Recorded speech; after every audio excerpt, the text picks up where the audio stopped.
Margot, ça me fait trop plaisir que tu sois là. Bah oui, Ça me moi fait trop aussi. plaisir que tu m'accueilles ici à Montpellier pour ton interview. Comment ça va? Bah ça va super. Aujourd'hui, on est là, on va parler de freelancing, de pas mal de sujets qui gravitent autour du freelancing. Est-ce que tu peux te présenter rapidement?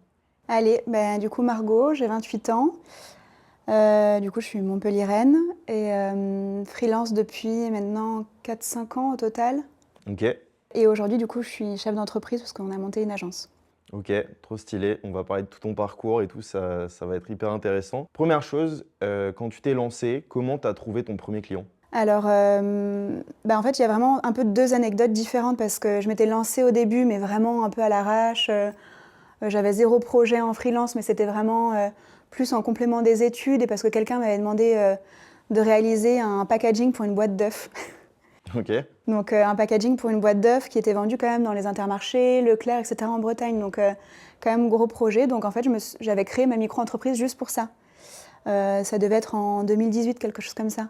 Donc après je l'ai un peu abandonné et le vrai projet est arrivé un peu plus...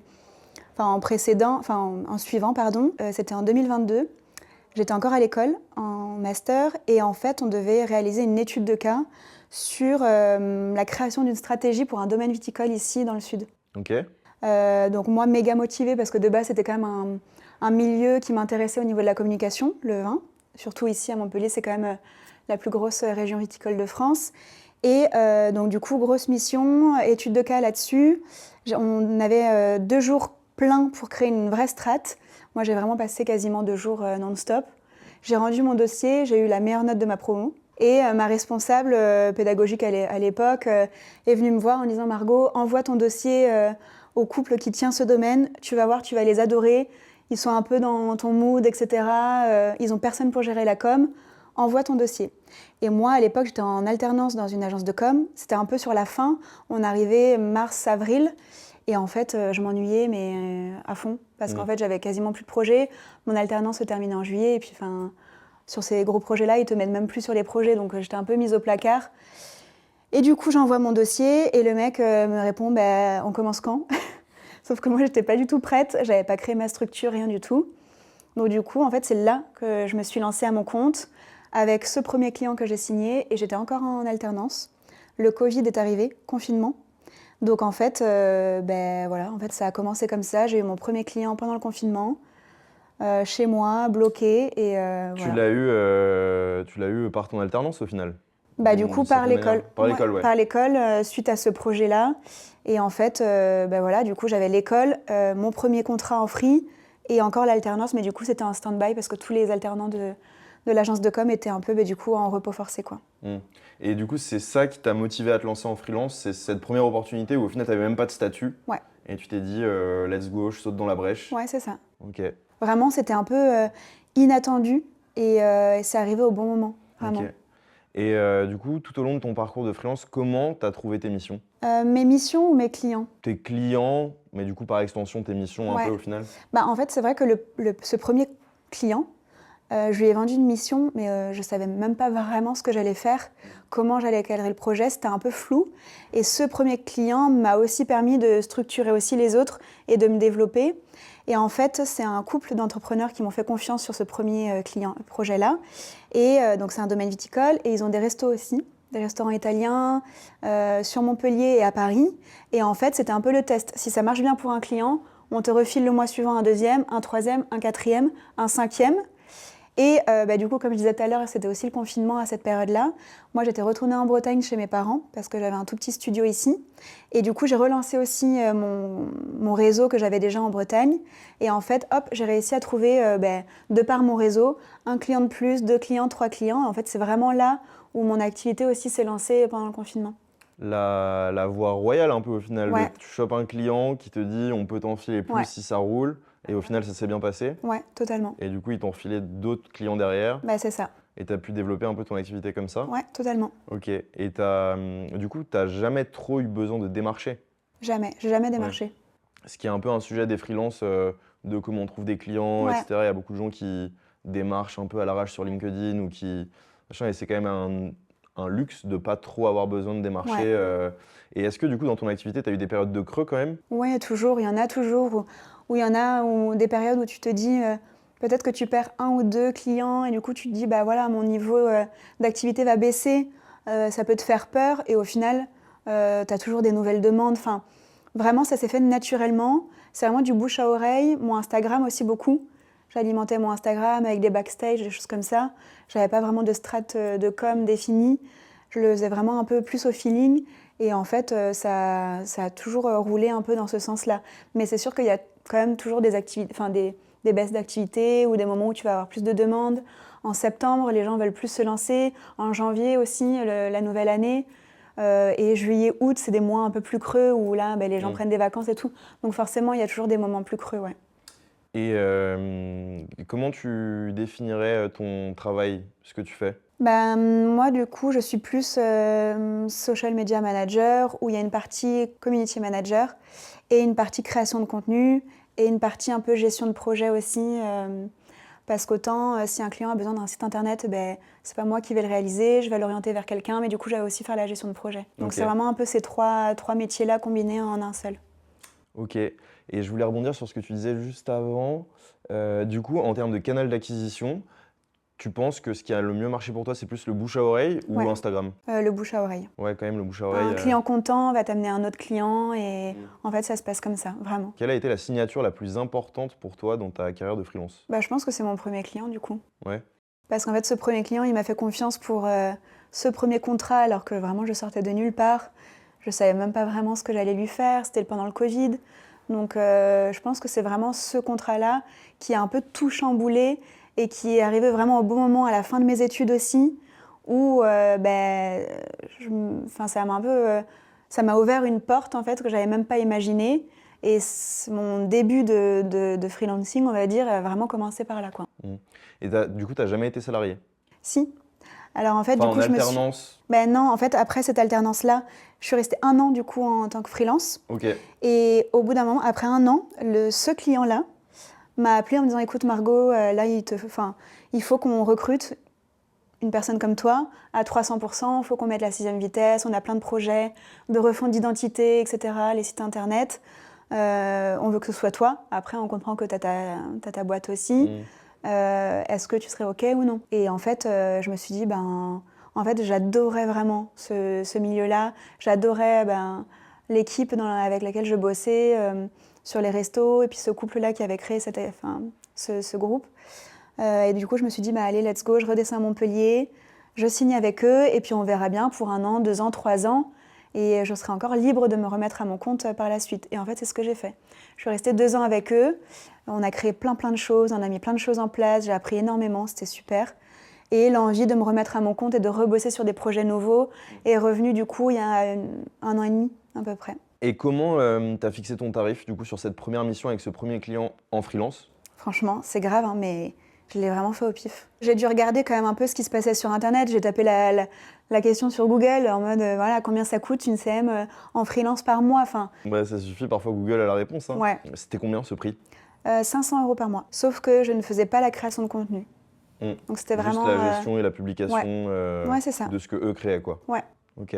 Tu as réussi à l'augmenter avec le temps, ce prix? Ouais. Sur cette année-là, on va dire, du coup, on va prendre une année pleine, on va dire du début jusqu'au moment où j'ai créé l'agence.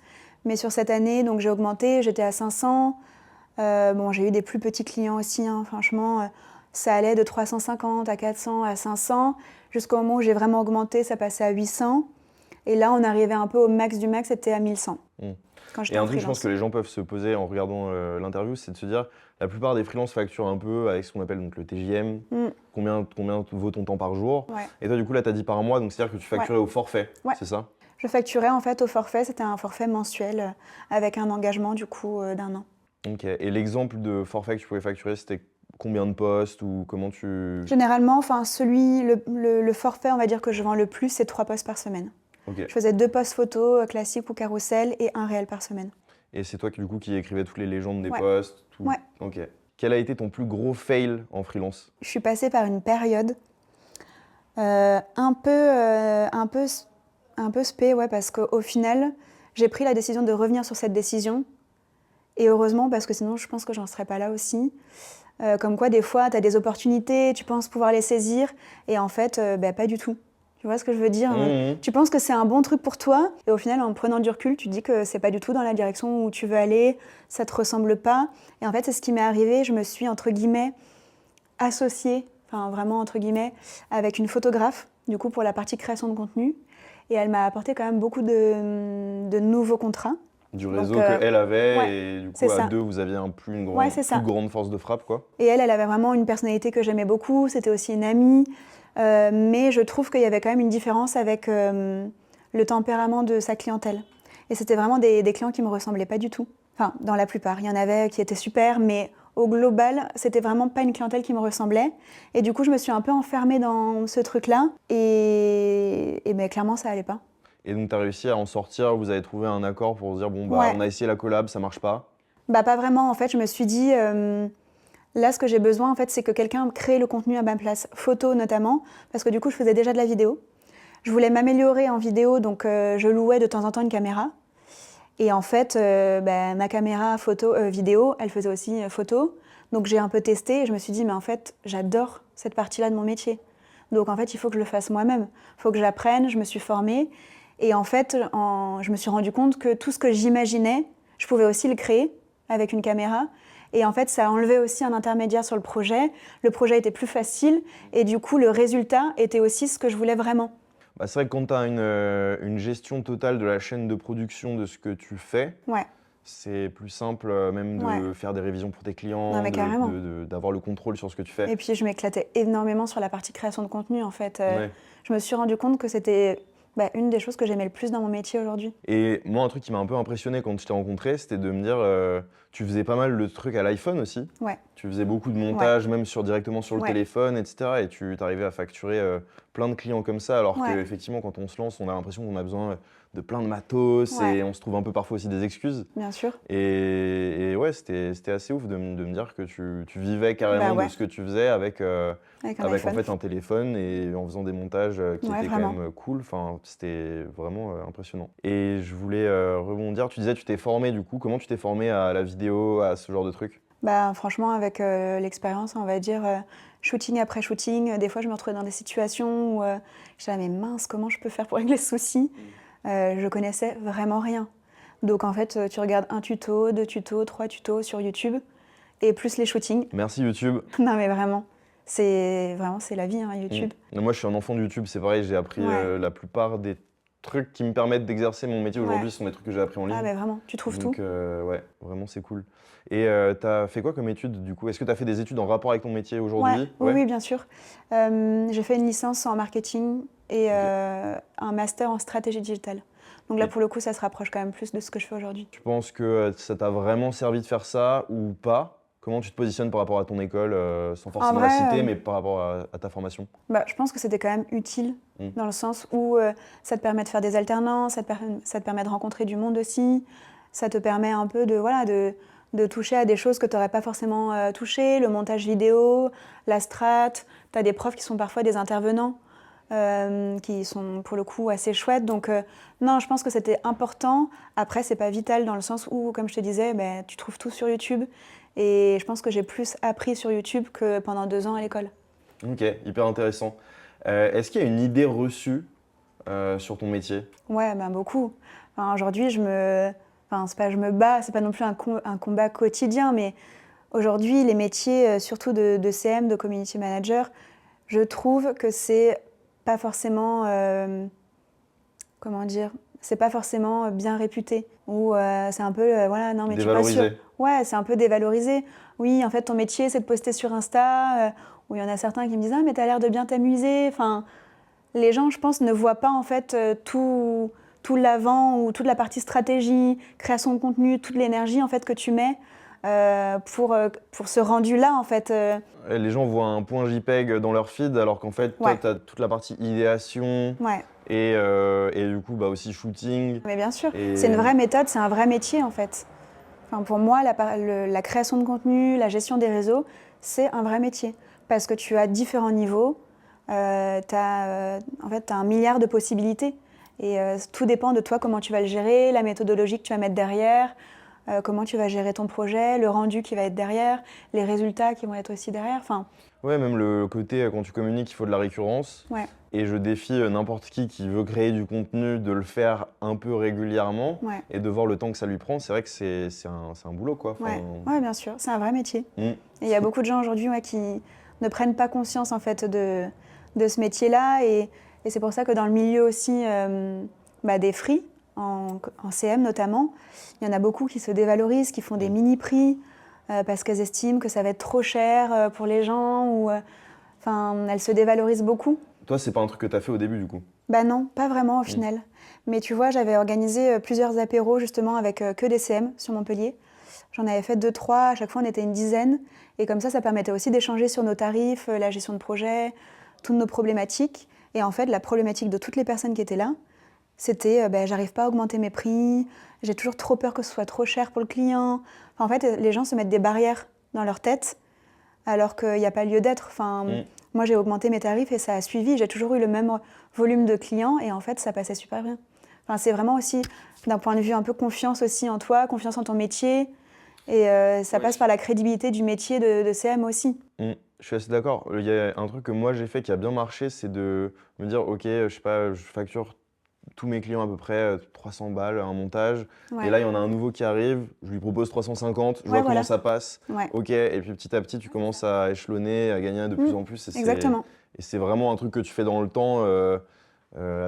C'est quelque chose de progressif, quoi. Faut se challenger aussi parce que personne va le faire à ta place. Hein. Personne va venir te dire ah mais c'est pas assez cher. En vrai, je pars du principe où si personne te négocie le tarif la première fois, c'est qu'il est déjà pas assez cher. On est d'accord, c'est un truc que je me dis aussi, si la personne accepte sans broncher, c'est que tu aurais pu Ouais, c'est ça. mettre plus cher. Donc Après, le ouais. prochain, tu dis bon je vais augmenter un peu. Ok. Puis tu vois et puis après tu arrives au prix juste quoi. Ok. Et la journée type de Margot, elle ressemble à quoi? Déjà, elle commence par un peu de sport. Ok, bien. Ouais, elle commence par un peu de sport. Après, la partie modération, où je vais checker vraiment tous les comptes de mes clients, les commentaires, les messages privés, enfin voilà, faire un peu de veille. Après, ça va être plus sur la gestion de mes plannings éditoriaux, donc travailler mes textes, mes photos, les contenus. Je fais un peu de partie, du coup, post-production, retouche photo, montage vidéo. Et après, c'est soit des calls avec des clients ou des visites clients. J'ai quand même pas mal de visites clients, enfin, je bouge pas mal. C'est rare que je reste une journée entière chez moi derrière mon ordi. Ce que j'allais dire, souvent, quand tu es en freelance, tu bosses depuis chez toi. Ouais. Parce qu'au début, tu n'as pas forcément les moyens de te prendre des bureaux. Et même, c'est aussi le côté le plus simple Bien de sûr. se mettre à bosser. Si tu as juste un ordi, généralement, tu peux bosser Ouais. simplement. Et du coup, toi, t'as toujours bossé en te déplaçant un peu à droite à gauche et Ouais. t'as jamais trop souffert de solitude Non. ou de... Pas du tout. Ouais. En vrai, la solitude, je ne l'ai pas eue. Justement, il y avait des semaines où j'avais tellement de rendez-vous en physique. Si la semaine suivante, j'avais moins de rendez-vous, que j'étais plus au bureau, chez moi, limite, ça me faisait du bien parce que j'avais plus de moments de post-production, de réflexion, de rédaction, programmation, etc. Mais non, la solitude, moi, je ne l'ai pas eue. Enfin, c'est limite pas le point noir pour moi dans Dans mon ton parcours. métier. Ouais, non, pas du tout. Et est-ce que tu considères que tu as un bon équilibre vie pro, vie perso? Ou que tu as eu, du moins, sur ces années, ça peut avoir aussi évolué? Ouais, en vrai, c'est quand même compliqué. Hein. Parce que quand tu es tout seul, que tu bosses à ton compte, je pense que tout le monde se retrouve un peu là-dedans, mais tu peux vite un peu te laisser aussi embarquer, un peu un effet boule de neige où plus les jours passent, plus les semaines passent, plus tu bosses, plus tu donnes de ta personne, plus tu as du boulot, plus tu es stressé. Et en fait, tu accordes moins de temps, je trouve, à ta vie perso. Tu bosses tard le soir, des fois tu bosses un peu le week-end. Et je trouve que tu te fais un peu embarquer des fois dans quelque chose que tu n'as pas forcément souhaité au début. Et Est-ce que tu as trouvé des moyens de lutter contre ça? franchement, non. Non. Et moi, vraiment, hein, c'est mon compagnon du coup de vie qui m'a quand même beaucoup aidée parce que je pense que sans lui, je pense que j'aurais fait un burn-out au bout d'un moment. Ouais. Ouais, vraiment. Je parlais avec mon pote Thibaut qui est graphiste que j'ai interviewé sur la chaîne aussi, Ouais. qui lui a fait un burn-out Ouais, mais en ça m'étonne freelance. pas. Et c'est vrai qu'on se dit pas que c'est possible. Si. On a l'impression que déjà dans freelance, il y a alors free, tu as l'impression que c'est pas du tout de contraintes, etc. Et au final, il y a quand même des gens qui qui peuvent être sous pression au point Mais bien sûr. d'arriver à un burn-out Bah, tu comme gères. le ferait n'importe quel salarié Bah, bien dans sûr. n'importe quelle boîte. Ouais. Toi, si tu te lèves pas le matin, c'est aussi pour ton argent. Mm. Si tu as des charges, ton loyer à payer, etc. Enfin, tout ça, c'est une pression que tu engendres tout seul. Donc, si tu n'as pas d'autres personnes pour le partager ou même un compagnon de vie, enfin, pour t'aider, pour justement te remettre un peu dans cette réalité de vie perso, de vie de couple.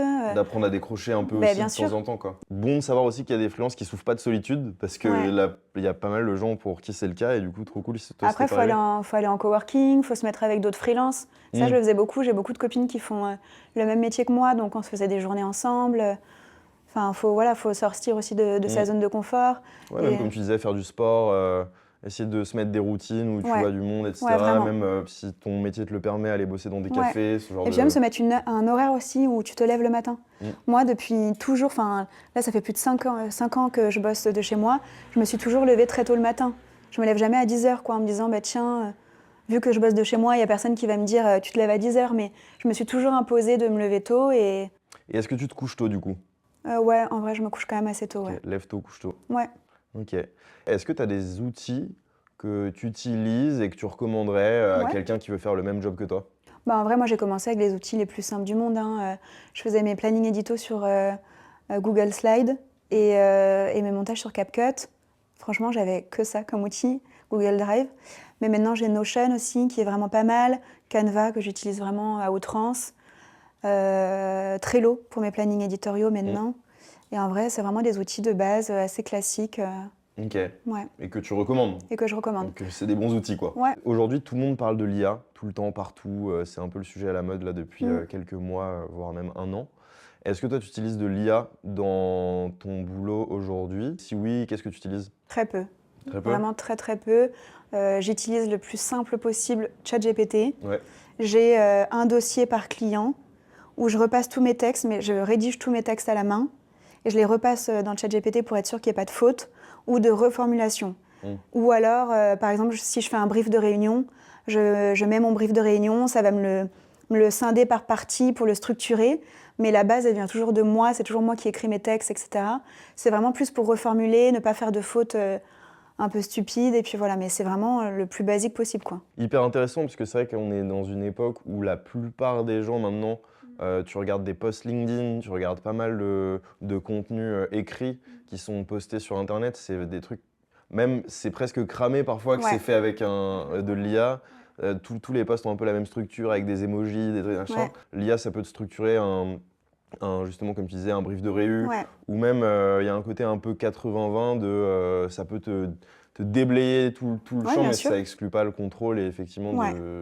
d'utiliser ses neurones et ses Bah, bien mémoires sûr. pour créer, quoi. Ouais, ça sera jamais mieux que par toi-même, quoi. Enfin, Est-ce que tu as commis des erreurs financières dans ta carrière de freelance? bah, bien sûr. Ouais. Lesquelles? Bah, justement, des projets à 350, 400, 500 euros et tu passes des heures sur ces projets-là. Tu perds de l'argent, en fait. Et tu te rends pas compte parce que tu as l'impression... Oui, comme tu factures à la fin, Ouais. tu as quand même l'impression que tu gagnes de l'argent. Mais au prorata, Si vraiment derrière, tu as une vraie stratégie de développement d'activité, bah, tu te rends vite compte que c'est pas possible dans le temps. Et sauf que moi, c'est ce que je faisais. Enfin, et je me tuais sur des projets qui étaient tout petits et je passais des heures dessus et tu te mets pas de limite. Et en fait, tu dis oui, il y a plein de choses qui viennent en plus du devis alors que tu le recheckes même pas, tu le recadres pas. Tu dis oui parce que c'est toi, tu es toute seule, tu es en freelance. J'avais une proximité aussi avec mes clients où on s'entendait super bien, mais les tu gens dis pouvaient oui. en abuser du coup. Ouais. Et donc, tu as appris à cadrer tes devis et ça t'arrivait après de dire, par exemple, non, ça rentrait pas dans notre accord. C'est dur, hein. Ouais, c'est dur. Je travaille dessus encore, parce que Ok. pour moi, c'est encore dur, mais je travaille dessus, ouais. Niveau administratif, Ouais. est-ce que tu as pris direct une mutuelle, une assurance, Ouais. ce genre de trucs que, au final, on peut parfois conserver, celle qu'on avait en tant que salarié un certain temps, puis après, tu as moi, direct été carré à ce niveau-là, toi? Moi, ma mutuelle, je l'avais parce que du coup, j'étais en CDI avant. Donc j'avais fait une rupture co et donc je me suis lancée comme ça. Donc j'avais déjà ma mutuelle pendant 1 an encore, mais par contre, j'ai pris une prévoyance, ouais. Pareil, ça, je pense que, en fait, on peut se dire oui, je suis en free, je suis tout seul, c'est pas très grave. Mais Tout non, va en bien. fait. En fait, t'es chef d'entreprise, t'es chef de ta propre entreprise. Donc il faut avoir des assurances, il faut que ce soit sérieux, il faut que ce soit carré. Enfin, ça va avec ce qu'on disait tout à l'heure, l'investissement sur soi. faut faut vraiment réaliser que c'est une entreprise. Tu crées de la valeur, tu crées un chiffre d'affaires, etc. Donc, c'est toujours bien d'être couvert. On ne sait jamais demain ce qui peut se passer. Moi, il m'est jamais rien arrivé, et tant mieux. Mais voilà, j'avais pris mutuelle, prévoyance. J'avais aussi une complémentaire retraite en me disant, voilà, si je suis free toute ma vie, c'est bien, même s'il y a 50 € par mois qui partent sur Pour mes vieux ce jours. petit placement, ça fera plaisir quand je serai un peu plus vieille. Est-ce que tu estimes que tu gagnes bien ta vie? Ouais, en vrai, c'est sûr que bon, déjà quand j'étais en CDI, voilà, j'avais quand même un bon poste, j'ai gagné déjà très bien ma vie. Est-ce que tu gagnes mieux ta vie qu'en CDI? Ah oui, je gagnais mieux ma vie qu'en CDI, ouais. Ok, En CDI, j'étais à 3 000 € net par mois. ok. Et au début, bon, ça a mis forcément un peu de temps à se lancer. Oui. Je gagnais un peu moins, mais on va dire, aller sur ma meilleure période d'activité, on va prendre 6 mois. Oui. Mais moi, vraiment plein, j'étais plus aux alentours de 5 000 € net par mois, quoi. Ok. Après URSSAF, impôts, tout ça, quoi. Ouais. Ok. Très fort. Ouais, en Bien vrai, joué. c'est cool. Si on veut suivre ce que tu fais aujourd'hui, puisque du coup, pour la petite histoire, c'est vrai que tu es passé du coup du freelancing à une agence, donc à une structure plus grosse. Ouais. Déjà, bien joué d'avoir passé le pas, parce que ça peut faire un peu peur Ouais, vraiment. de prendre plus de volume, de commencer après à peut-être embaucher des gens, etc. Ouais, Donc, c'est ça.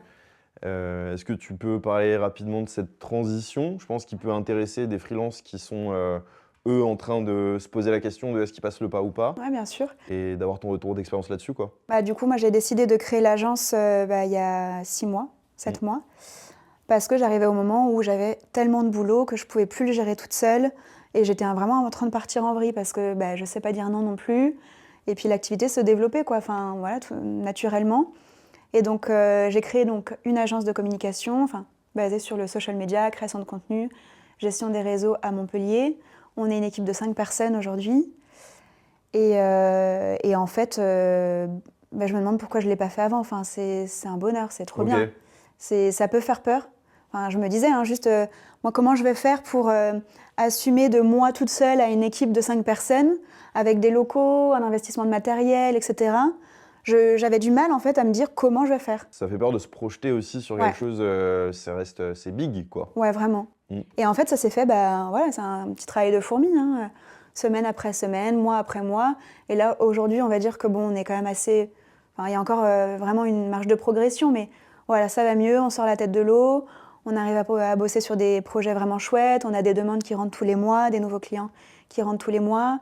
On espère embaucher encore de nouveaux profils là en septembre. On déménage sur un local un peu plus grand. Enfin, ouais, en 7 mois, il s'est passé quand même beaucoup de choses. Mais c'est chouette, non, vraiment, c'est chouette. Et tu disais, je me demande pourquoi je ne l'ai pas fait plus tôt. Ouais. Qu'est-ce qui a été le déclic du coup? C'est aussi grâce à mon compagnon, encore une fois. On lui passe le bonjour, il est juste derrière la caméra, il est toujours là. Non, je pense que c'était vraiment, en fait, aussi le marché. Aujourd'hui, à Montpellier, c'est vrai qu'il y a énormément de freelance, mais il n'y a pas énormément d'agences spécialisées en création de contenu et gestion des réseaux. Il y a beaucoup d'agences qui font un peu 360, ils font les sites, l'identité de marque, création de logo, et la petite partie réseaux sociaux un peu en fond. En plus, quoi. En plus. Nous, en fait, on voulait vraiment s'axer là-dessus. C'est vraiment notre cœur de métier. C'est notre spécialité. Voilà, on gère les réseaux sociaux de nos clients. On crée le contenu photo et vidéo. On en fait notre cœur de métier et on se base uniquement là-dessus. Et ça t'a permis de facturer plus cher? Ouais, aussi. Parce qu'il y a un truc, je pense, ça c'est valable, je pense pour tous les corps de métier en freelance, mais tu as ce truc de quand tu es un généraliste, tu vas du coup faire un peu de tout. Et quand tu te spécialises, tu as aussi la valeur perçue de ton travail qui est plus haute. Ouais. Et même moi, en fait, je vois une pizzeria qui fait des pizzas italiennes qui ont l'air hyper bonnes et une pizzeria qui fait des pizzas, des kebabs, des pâtes, des trucs machin. Voilà. Je me dis, ok, je vais peut-être aller plus bien sûr. dans le truc. Peut-être que même la cuisine fait les deux. Ouais. Resto, mais juste en termes de branding, tu as plus envie d'aller vers ce truc-là, quoi. Aujourd'hui, les clients, ils veulent moins bosser avec une structure qui fait tout. Ils veulent les experts dans plein de domaines. On revient vraiment à ce niveau d'exigence aujourd'hui. Ouais. C'est important de se spécialiser. La communication, c'est hyper large, il y a 1 milliard de métiers. Et nous, on veut bosser avec le spécialiste, que ce soit de l'ADS, la création de contenu, la créa d'un site, la créa d'une identité visuelle. On veut le meilleur dans son domaine. Et en fait, ça passe par là. Nous, on a décidé de sauter le pas, de prendre le risque de créer une agence, d'engendrer énormément de coûts aussi. J'ai mis toutes mes économies, clairement. Et en fait, on voit que ça marche parce qu'il y a un marché, il y a une demande. Et voilà, il faut juste continuer en ce sens, se spécialiser, et puis continuer à se former, continuer à investir sur soi-même, etc. Et du coup, où est-ce qu'on peut vous suivre? Comment s'appelle cette agence? Si les gens veulent aller checker ça sur les réseaux sociaux, même Ouais. si vous êtes à Montpellier et que vous nous regardez sur cette chaîne, bah, si vous voulez faire appel à Margot et Florent, comment on peut vous retrouver? Sur Instagram, Ok. Agence Foudre sur Instagram. On n'a toujours pas de site internet. On a vraiment les coordonnées les plus mal chaussées, on n'a quasiment pas de com et pas de site internet encore, mais on a une jolie DA, on a un joli ADN, on partage aussi le travail, toutes nos collaborations sur Instagram, on peut voir un peu les backstage aussi de l'agence. Ok. Donc suivez-nous sur Insta. Tous les liens seront dans la description. Margot, ça m'a fait trop plaisir de te recevoir. Ouais, moi aussi. C'est Merci pas facile beaucoup. de passer derrière la caméra, n'empêche. Ouais, Je préfère c'est être de un l'autre côté, exercice. c'est plus facile. C'est clair, c'est clair. Mais en tout cas, merci à toi. Merci. Et puis bisous.